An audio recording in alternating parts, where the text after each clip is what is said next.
오늘 아침에 주시는 하나님 말씀은 신약성경 요한 1서 2장 18절부터 29절까지 말씀드리겠습니다. 제가 갖고 있는 신약성경책 389면에 있습니다.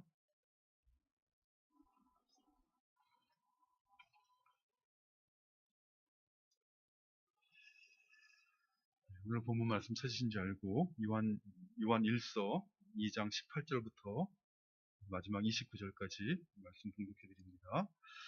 아이들아, 지금은 마지막 때라. 적그리스도가 오리라는 말을 너희가 들은 것과 같이 지금도 많은 적그리스도가 일어났으니 그러므로 우리가 마지막 때인 줄 아노라. 그들이 우리에게서 나갔으나 우리에게 속하지 아니하였나니 만일 우리에게 속하였더라면 우리와 함께 거하였으려니와 그들이 나간 곳은 다 우리에게 속하지 아니함을 나타내려 함이니라. 너희는 거룩하신 자에게서 기름 부음을 받고 모든 것을 아느니라. 내가 너희에게 쓴 것은 너희가 진리를 알지 못하기 때문이 아니라 알기 때문이요. 또 모든 거짓은 진리에서 나지 않기 때문이라. 거짓말을 하는 자가 누구냐? 예수께서 그리스도이심을 부인하는 자가 아니냐?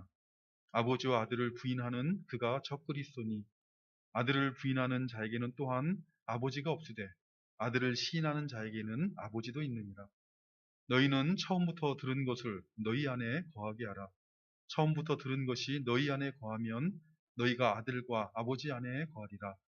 그가 우리에게 약속하신 것은 이것이니 곧 영원한 생명이니라. 너희를 미혹하는 자들에 관하여 내가 이것을 너희에게 썼노라.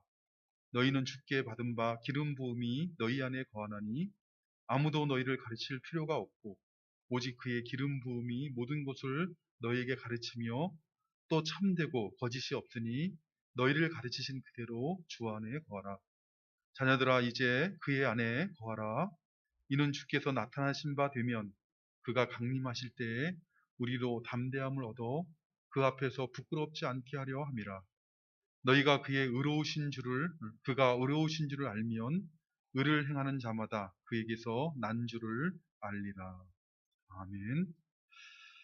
함께 읽으신 오늘 본문 말씀은 적그리스도에 대한 경계의 말씀입니다.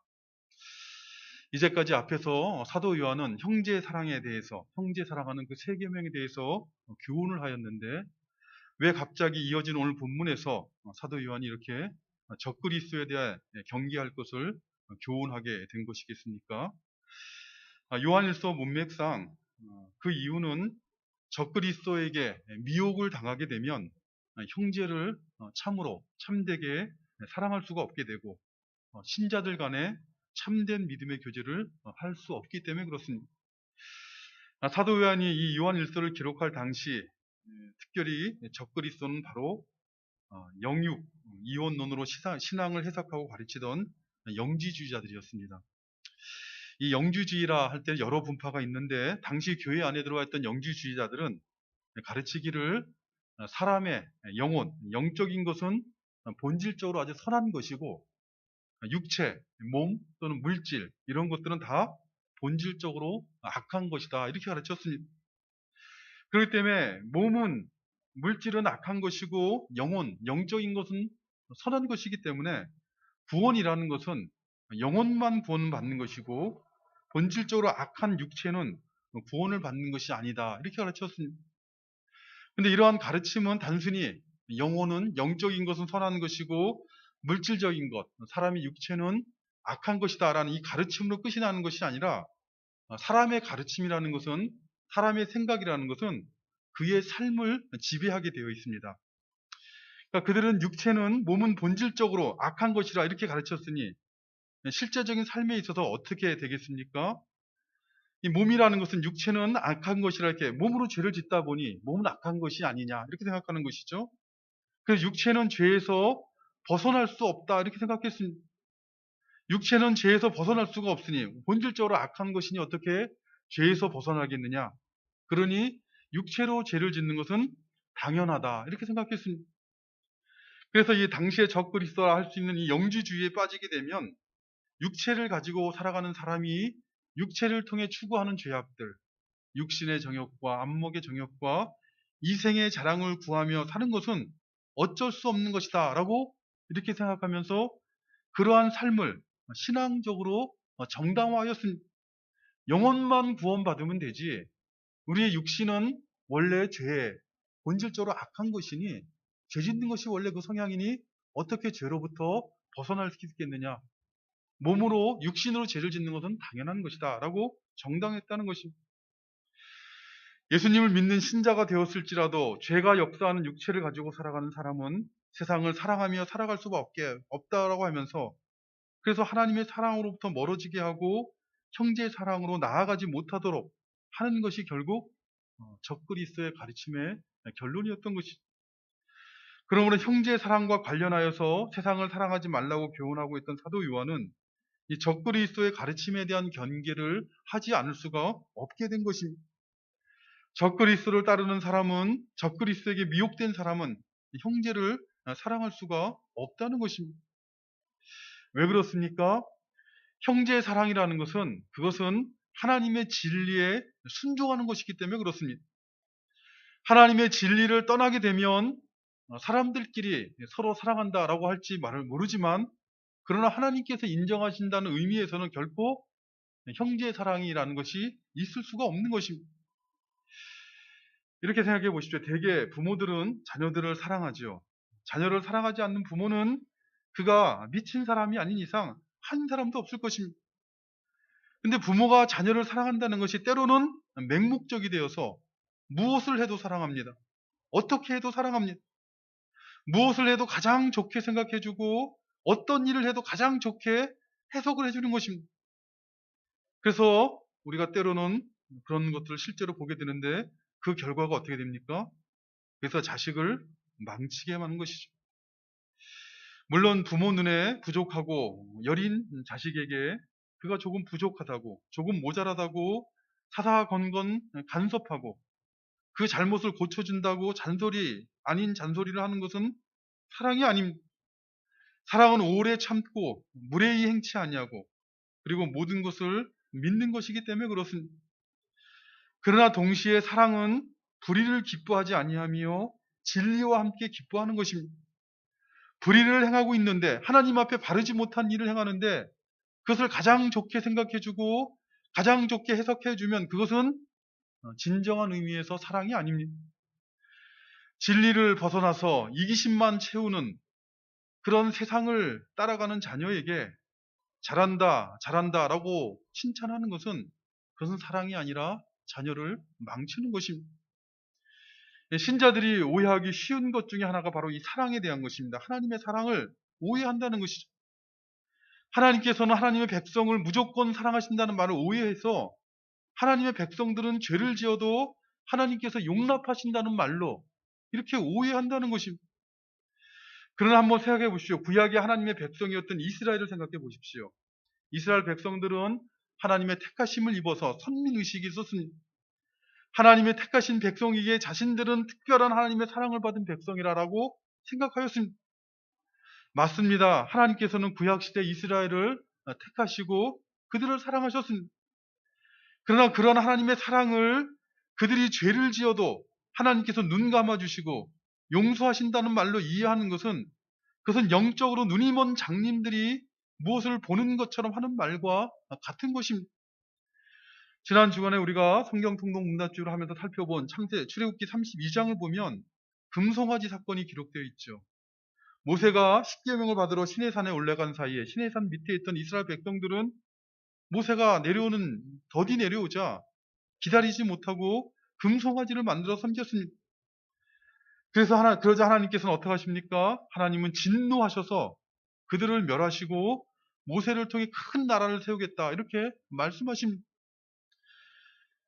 그러나 그런 하나님의 말씀을 들은 모세는 하나님 앞에 나아가 간구하였고, 모세의 기도를 들으신 하나님께서는 뜻을 돌이키시고 이스라엘을 멸하시겠다는 진노를 내리지 않으셨습니다.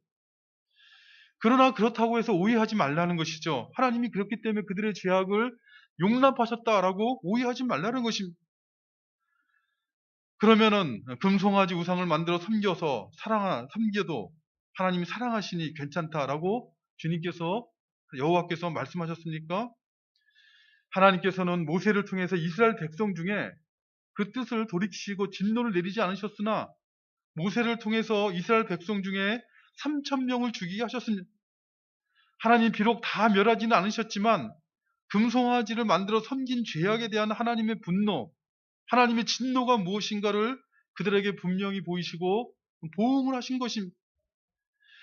생각해 보십시오. 가나안 땅에 들어가 나라를 세운 이스라엘 백성들이 왜 아수르와 바벨론에게 멸망을 당하게 된 것입니까? 하나님께서 사랑하시는 나라가 왜 이방 민족들에게 멸망을 당하도록 하나님이 버려두신 것입니까? 하나님의 백성이라고 하는 그들에게 대한 이스라엘 백성이었지만 하나님이 사랑한다고 했지만 그들의 죄악들에 대한 하나님의 심판이 임한 것이죠. 이처럼 하나님의 사랑은 무조건적인 사랑이지만 그러나 공의를 저버리시거나 진리를 저버리는 그런 사랑이 아닙니다. 마찬가지로 주님께서 주신 새 계명, 형제를 사랑한다는 것, 그건 역시 진리 안에서 사랑하는 것입니다. 사랑장이라 불리는 고린도서 전서 13장 6절에서 교훈하고 있는 것처럼 사랑은 불의를 기뻐하지 아니하며 진리와 함께 기뻐하는 것입니다. 불의를 행하는 형제를 잘한다 칭찬하는 것은 결코 그것이 사랑일 수 없다는 것이죠. 그러므로 형제를 사랑하려면 우리가 지난주에 살펴본 것처럼 세상을 사랑하는 삶을 살지 않아야 될 뿐만 아니라 또한 진리를 거스리는 적그리스도를 분별하며 경계해야 됩니다. 적그리스도를 분별하지 못하게 되면 적그리스도에게 미혹당하여서 거짓에 속게 되어지면 아무리 형제를 사랑한다 할지라도 그것은 참된 사랑이 될 수가 없는 것입니다. 그래서 사도 요한은 이어지는 오늘 본문에서 적그리스도에 대해서 교훈을 하고 있는데 먼저 오늘 본문을 시작한 18절 말씀을 보면 아이들아 지금은 마지막 때라 적그리스도가 오리라는 말을 너희가 들은 것 같이 지금도 많은 적그리스도가 일어났으니 그러므로 우리가 지금이 마지막 때인 줄 아노라라고 말씀하고 있습니다. 이 오늘 본문을 시작한 18절 말씀에서 중요한 표현은 마지막 때라는 말씀과 적그리스도라는 이 표현입니다. 지금은 마지막 때라라는 이 말씀은 사도 요한이 요한일서를 기록할 당시가 이미 마지막 때가 되었다. 종말의 때라 이렇게 말씀하고 있는 것이죠. 마태복음 24장을 보면 예수님께서 종말의 징조에 대해서 교훈을 하고 계시는데 이 성경에서 의미하는 이 종말이라는 것은 그것은 하나님의 약속을 따라오신 메시아 곧 예수님이 이 땅에 오셔서 십자가 죽음과 부활로 구원 사역을 완성하신 그 이후의 모든 시대를 성경에서는 종말이라 이렇게 표현하고 있습니다. 마지막 때라 이렇게 표현하고 있다는 것이죠. 그러니까 역사적으로 살펴보면 예수님께서 십자가에 죽으시고 부활 승천하신 기원 후 약 30년, 그러니까 30년 이후부터 오늘날까지 이 시대를 마지막 때 또는 종말이라 이렇게 가르친다는 것입니다. 우리가 지금 살펴보고 있는 요한 1서는 기원 후 90년에서 95년 사이에 기록한 것으로 알려져 있는데 그러므로 이 요한 1서를 기록할 당시는 이미 마지막 때 곧 종말이라고 언급할 수 있는 것이죠. 근데 이 마지막 때에는 종말에는 여러 가지 특징이 있습니다만은 이 종말의 때가 아닌 것과 구별되는 여러 가지 특징 중에서 오늘 본문에서 사도 요한이 교훈하고 있는 것은 바로 적그리스도가 일어난다는 것입니다. 종말의 날엔 마지막 날에는 적그리스도가 일어나는데 오늘 보면 적그리스도가 많이 일어났다 이렇게 표현하고 있죠. 이 적그리스도란 말의 문자적인 뜻은 그리스도가 아닌데 그리스도인 것처럼 가정하여서 사람들을 미혹하는 그러나 그 실체는 그리스도를 대적하는 존재다 이런 의미입니다.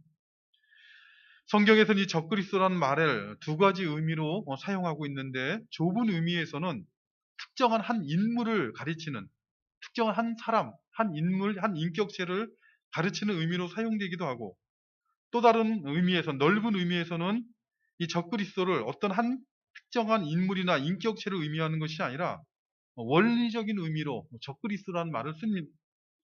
원리적으로 그리스도인 것처럼 가장하여서 그리스도를 대적하는 일을 하는 모든 무리들을 의미할 때 또한 넓게는 적그리스도다 이런 표현을 쓴다는 것입니다.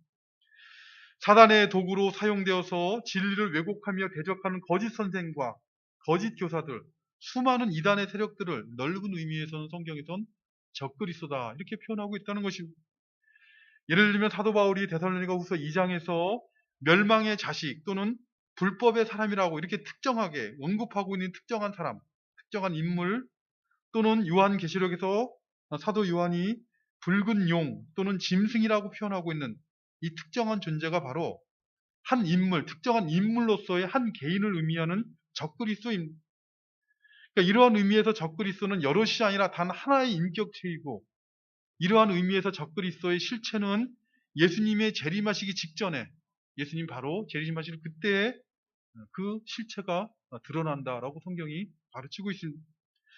반면에 원리적인 의미에 있어서 적그리스도, 넓은 의미에서 적그리스도라는 것은 예수님이 부활 승천하신 이후 어느 시대에나 있어온 존재들입니다. 어느 시대나 그리스도인 것처럼, 그리스도에게 속한 것처럼, 그리스도인 것처럼 가장하나 실제로는 그리스도를 대적하는 원리를 따르는 모든 무리들이 있는 것이죠. 쉽게 이해하면 그들이 다는 아니지만 이단이라라고 이렇게 알려지는 무리들이 바로 넓은 의미에서는 적그리스도라고 말할 수 있는 것입니다. 오늘 본문에서 사도 요한이 언급하고 있는 적그리스도는 한 구체적인 인물로서의 적그리스도가 아니라 이 넓은 의미에서 그리스도를 대적하는 가르침과 교훈을 전파하는 이단적인 모든 무리들을 의미하는 표현으로 사용하고 있는 것입니다. 예수님께서도 마태복음 24장 5절에 보면 종말의 때에서 말씀하시기를 많은 사람이 내 이름으로 와서 이르되 나는 그리스도라 하여 많은 사람을 미혹하리라 라고 교훈하셨고, 또 24절에 보면 또다시 교훈하시기를 거짓 그리스도들과 거짓 선자들이 일어나 큰 표적과 기사를 보여 할 수만 있으면 택하신 자들로 미혹하리라 라고 교훈하셨습니다. 그러니까 예수님께서는 반복적으로 다시 말하면 강조하신 것이죠. 종말에는 그리스도라는 많은 무리들이 일어나서 너희를 미혹할 것이다. 적그리스도가 많이 일어날 것이다 라고 이미 주님께서 교훈하셨습니다. 그러한 예수님의 교훈은 그저 예수님의 입에서만 나와 있는 죽어있는 교훈이 아니라 실제로 이 땅 가운데서 이루어지는 교훈인 것이죠. 이미 사도 요한이 요한일서를 기록할 당시에도 적그리스도가 이미 일어나고 있었던 것입니다. 그렇기 때문에 사도 요한은 지금은 마지막 때라 적그리스도가 오리라는 말을 너희가 들은 것과 같이 지금도 많은 적그리스도가 일어났으니 그러므로 우리가 마지막 때인 줄 아노라라고 교훈하고 있는 것입니다. 그러니 이렇게 적그리스도가 많이 일어났다라고 이렇게 언급하고 있는 사도 요한의 마음에 이런 말을 하고 있는 의도는 무엇이겠습니까? 그것은 바로 이렇게 너희를 미혹하는 많은 적그리스도가 일어났으니 그 적그리스도에 대해서 내가 미리 26절 말씀처럼 써서 알려줄 것이니 너희는 깨어서 이 적그리스도의 실체에 대해서 바르게 알고 미혹당하지 말아라라는 그런 의도에서 지금 이러한 말들을 하고 있는 것이죠. 그렇다면 이 적그리스도는 어디에서 생기는 것입니까? 적그리스도의 출처는 어디입니까? 마지막 때인 지금은 많은 적그리스도가 일어났다라고 선언한 사도 요한은 이어진 19절에 보면 이렇게 교훈하고 있습니다. 그들이 우리에게서 나갔으나 우리에게 속하지 아니하였나니 만일 우리에게 속하였더라면 우리와 함께 거하였으려니와 그들이 나간 것은 다 우리에게 속하지 아니함을 나타내려 함이라. 그러니까 19절을 시작하는 그들이 우리에게서 나갔으나 해서 그들은 앞에서 말한 18절에 말한 적그리스도를 의미하는 말씀이죠. 그러니까 적그리스도들이 우리에게서 나갔다라고 말씀하고 있는 것이 무엇을 의미하는 것입니까? 그들도 적그리스도들도 한때는 우리 안에 있었던 자는 것입니다. 적그리스도들도 한때는 우리에게 속한 자인 것처럼 믿음의 공동체인 교회 안에 함께 있었다는 것입니다. 그러나 그들은 그리스도를 대적하는 원리를 따르는 자들이기 때문에 우리 안에 계속 있을 수가 없었습니다. 왜냐하면 우리는 하나님께 속하였고 그들은 사단에게 속하였기 때문에 그렇습니다. 우리는 빛 가운데 행하는 자들이요 그들은 어두운 가운데 속한 자들이기 때문에 그렇습니다. 빛과 어둠이 같이 할 수 없는 것처럼 원리적으로 그리스도를 대적하며 사단을 따르는 자들이 빛이신 하나님과 교제하는 신자들의 공동체 안에 세상을 사랑하지 않는 신자들의 공동체 안에 함께 거할 수는 없는 것입니다. 이것은 사도 요한 당시뿐만 아니라 어느 시대나 마찬가지이죠. 오늘날 우리 시대, 이 사회의 대표적인 이단들 생각해 보십시오. 오늘날 조금 힘을 잃은 것처럼 보이는 신앙촌, 전도관의 박태선 씨를 비롯해서 신천지의 이만희, 다락방의 유광수, 만민중앙교회 이재로, 하나님의 교회 안상홍 씨, 이 이단적인 가르침을 주는 이들, 원리적으로 적그리스도라고 부를 수 있는 이들은 다 한때 교회에 속했던 사람들이죠. 다 교회 안에서 예수 그리스도를 믿는 사람들인 것처럼, 하나님을 믿는 사람인 것처럼 그렇게 하다가 이상한 능력으로 사람들을 미혹하여 교회를 부인하고 교회 밖으로 나가버린 사람들이 이런 사람들 아닙니까?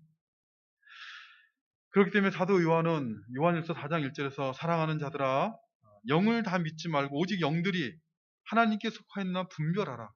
많은 거짓 선지자가 세상에 나왔습니다. 라고 교훈하고 있는 것입니다.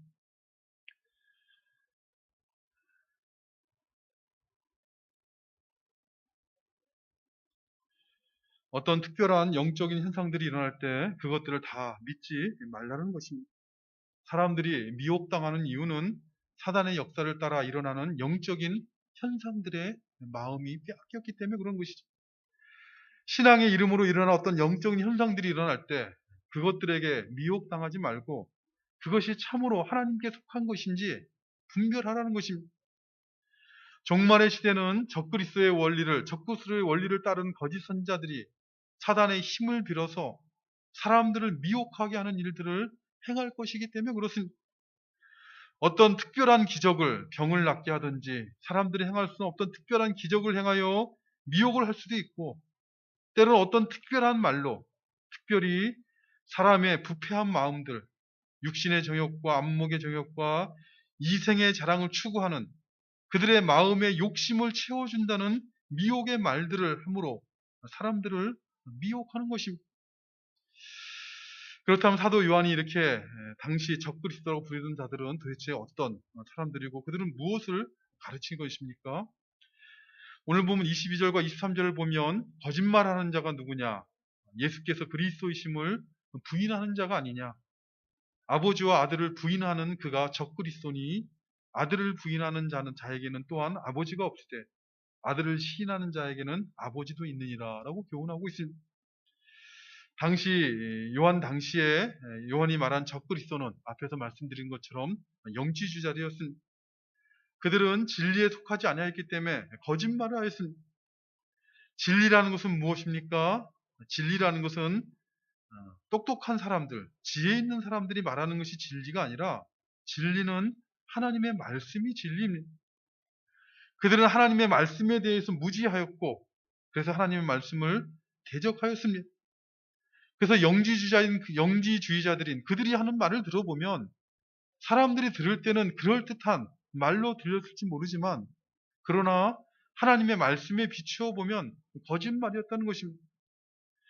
구체적으로 그들이 했던 거짓말은 예수님이 그리스도이심을 부인하는 것이었습니다.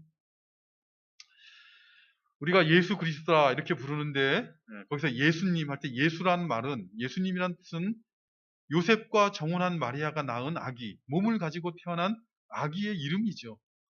반면에 그리스도라는 그것은 특정한 한 사람을 의미하는 말이 아니라 하나님께서 보내주시겠다고 약속한 구원자를 의미하는 말입니다.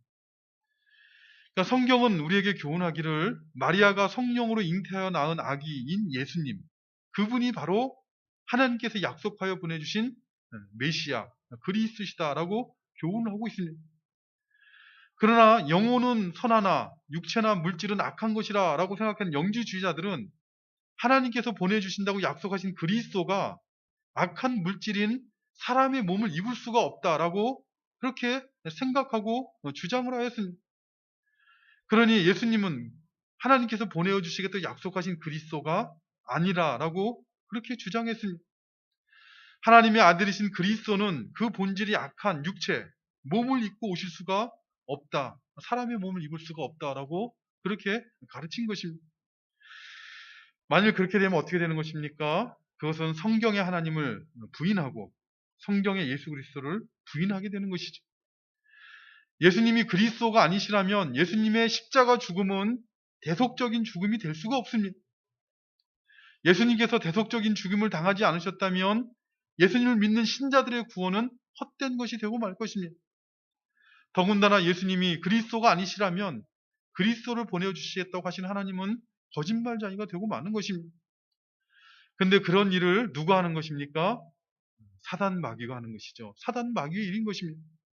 사단 마귀가 하는 일이 바로 하나님께서 보내신 메시아 그리스도를 부인하게 하는 것이요.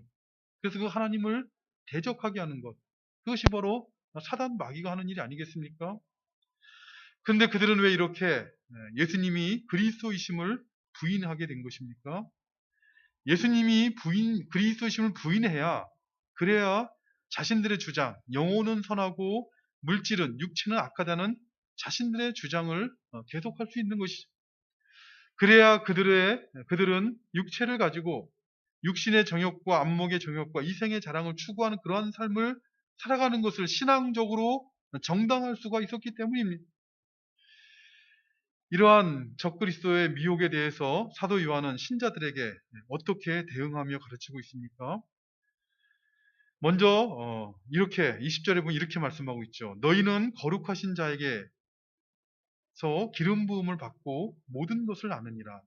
또 27절 말씀을 보면 너희는 주께 받은 바 기름 부음이 너희 안에 거하나니 아무도 너희를 가르칠 필요가 없고 오직 기름 부음이 모든 것을 너희에게 가르치며 또 참되고 거짓이 없으니 너희를 가르치신 그대로 주 안에 거하라.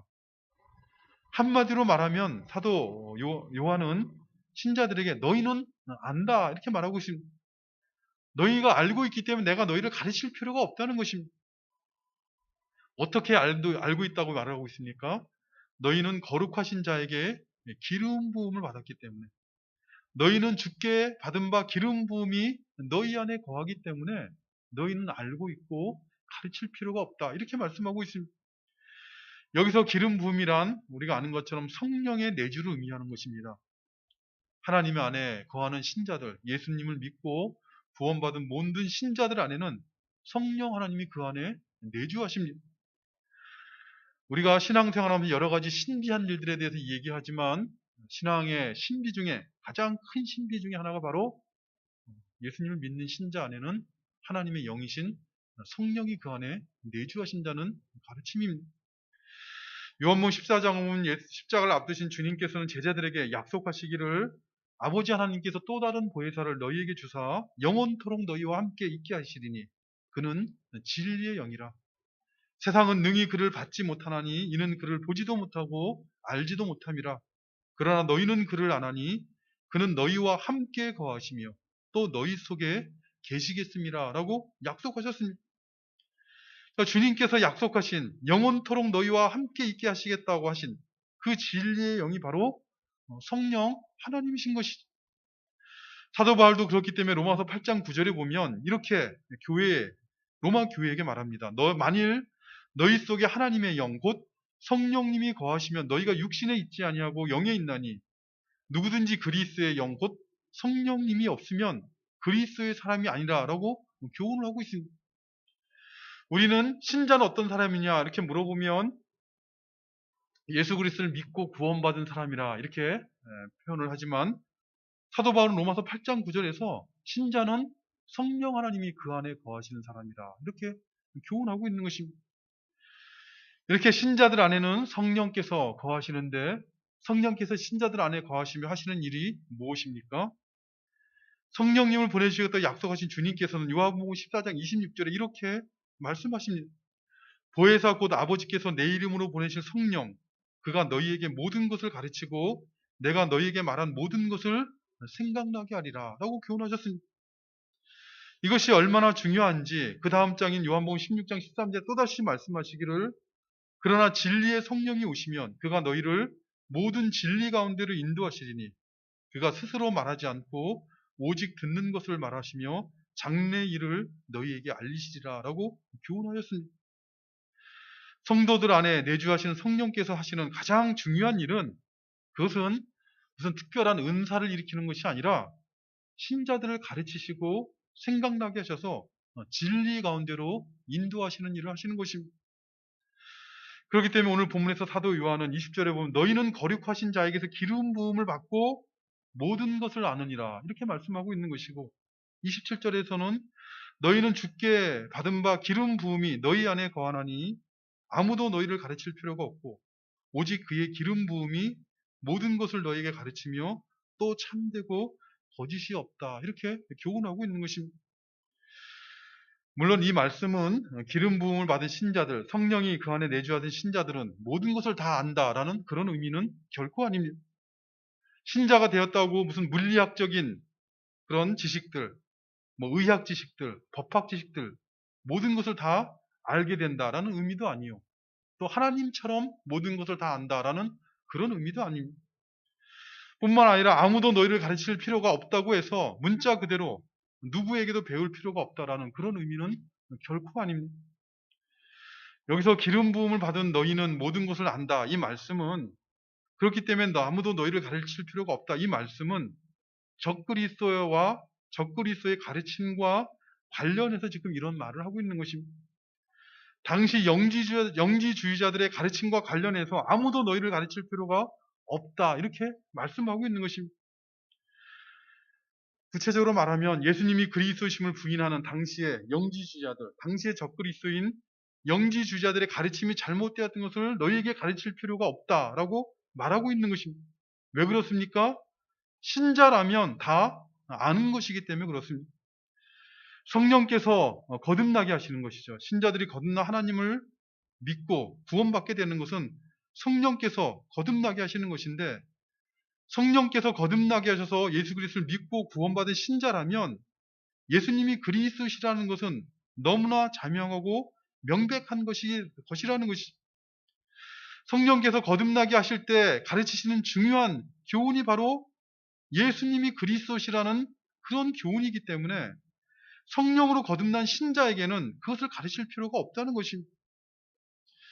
뿐만 아니라 생각해 보시죠. 육신은 본질적으로 악한 것이라고 가르치는 당시의 적그리스도인 영지주의자들이 육신적으로 죄를 짓는 것은 구원과는 상관이 없다고 하면서 육신의 정욕과 안목의 정욕과 이생의 자랑을 추구하는 것이 그렇게 추구하는 그들의 그 가르침이 잘못되었다는 것을 가르칠 필요가 없다라고 지금 요한이 교훈하고 있는 것입니다. 왜 그렇습니까? 그 안에 성령 하나님이 거하시는 신자라면 누구나 다 그것을 아는 것이기 때문에 그렇습니다. 그 말씀대로 완전히 우리가 순종하며 살지는 못할지라도 하나님의 은혜로 거듭난 신자는 참으로 예수 그리스도를 믿고 구원받은 신자는 누가 가르치지 않아도 육신의 정욕과 안목의 정욕과 이생의 자랑을 추구하며 사는 것은 그것은 하나님 앞에 잘못된 것이라는 것을 자동적으로 안다는 것입니다. 왜요? 신자들 안에 내주하시는 기름 부음, 곧 성령님은 그분은 거룩하신 영이기 때문에 그렇습니다. 홀리 스피릿은 신자들이 거룩한 삶을 살지 못하게 되면 그 안에 거하시는 성령께서 그 안에서 신자들 안에 내적인 저항을 일으키십니다. 신자들 안에 내주하신 성령께서 슬퍼하시고 가슴 아파하시는 것을 그 안에 성령이 계신 신자들은 자연스럽게 깨달아 알게 되는 것입니다. 그렇기 때문에 너희를 가르칠 필요가 없다라고 말씀하고 있는 것입니다. 신자들은 이미 성령께서 그 안에 거룩하신 성령이 거하시는 신자들 안에 성령의 교훈하심이 있기 때문에 그러한 적그리스도의 가르침들은 그게 잘못됐다는 것을 다 안다는 것입니다. 그렇기 때문에 사도 요한은 27절 하반절과 28절 상반절 말씀을 보면 결론적으로 이렇게 교훈하죠. 너희를 가르치신 그대로 주 안에 거하라. 자녀들아 이제 그의 안에 거하라. 성령 안에, 성령의 교훈하심 아래 거하라 라고 말씀하고 있는 것입니다. 너희 안에 계신 성령의 가르침을 듣고 순종하는 삶을 살라는 것입니다.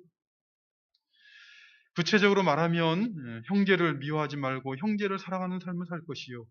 육신의 정욕과 안목의 정욕과 이생의 자랑을 추구하는 그런 적그리스도의 가르침을 따라 살지 말고 하나님을 사랑하는 삶을 살라라고 교훈하고 있는 것입니다. 물론 형제를 사랑하는 삶을 사는 것은 쉽지 않습니다. 우리의 능력이 부족하기도 하고 우리가 하고자 할지라도 때로는 손해를 봐야 되기도 하고 또 사람들에게 바보처럼 취급을 받을 수도 있습니다. 육신의 정욕과 안목의 정욕과 이생의 자랑을 추구하는 그런 세상을 사랑하지 않고 하나님을 사랑하는 삶을 살게 되면 손해를 볼 수가 있습니다. 속이 상할 수 있을 것입니다. 그런데도 사도 요한은 너희를 가르치신 그대로 주 안에 거하라. 자녀들아 이제 그의 안에 거하라 라고 반복적으로 교훈을 하고 있습니다. 왜 그런 교훈을 계속 하게 했겠습니까? 그 이유를 28절 하반절 이하의 말씀을 보면 이렇게 말씀하고 있습니다. 이는 주께서 나타나신 바 되면 그가 강림하실 때 우리로 담대함을 얻어 그 앞에서 부끄럽지 않게 하려 함이라. 너희가 그가 의로우신 줄을 알면 의를 행하는 자마다 그에게서 난 줄을 알리라 라고 교훈을 하고 있습니다. 왜 이렇게 세상에서 성령의 가르침을 따라 순종하는 삶을 살면 때로는 손해를 보고 바보처럼 취급을 당하기도 하고 속이 상할 수도 있는데 그럼에도 불구하고 그 안에 거하라, 주 안에 거하라 라고 반복적으로 교훈하고 있는 이유는 주님께서 나타나실 날이 있다는 것이죠. 주님께서 강림하신다는 것입니다. 산자와 죽은 자를 심판하러 오시는 주님께서 오시는 그날 두려움이 없이 부끄러움 없이 담대한 마음으로 맞이하려면 주 안에 거하는 삶을 사는 것이 지혜로운 삶이라고 교훈하고 있는 것입니다. 결국 많은 적그리스도가 일어나서 미혹하는 시대를 살아가는 신자들이 그들의 미혹에 넘어가지 아니하고 자기 믿음을 지키는 비결은 그것은 주님의 강림을 소망하는 믿음으로 살아가는 것입니다. 의로우신 주님, 산자와 죽은 자를 공의롭게 심판하실 그 주님이 오신다는 것을 믿기 때문에 그 믿음 때문에 그 안에 거하라라고 교훈하고 있는 것입니다. 의로운 신 주님께서 강림하실 때 성령의 가르치심을 받아 그 안에 거하며 의를 행하는 자는 그가 참으로 의로우신 주님께서 주님으로부터 난 주님의 사람이라는 것이 확증되어질 것이다. 이렇게 교훈하고 있는 것입니다. 그러나 주 안에 거하지 않는 사람들, 의로우신 주님 안에 거하지 않아서 성령의 가르치심을 저버리며 사는 사람은 그날에 주님에게서 난 사람이 아니라는 것이 드러나게 될 것이다 라고 암묵적으로 암시적으로 교훈하고 있는 것입니다.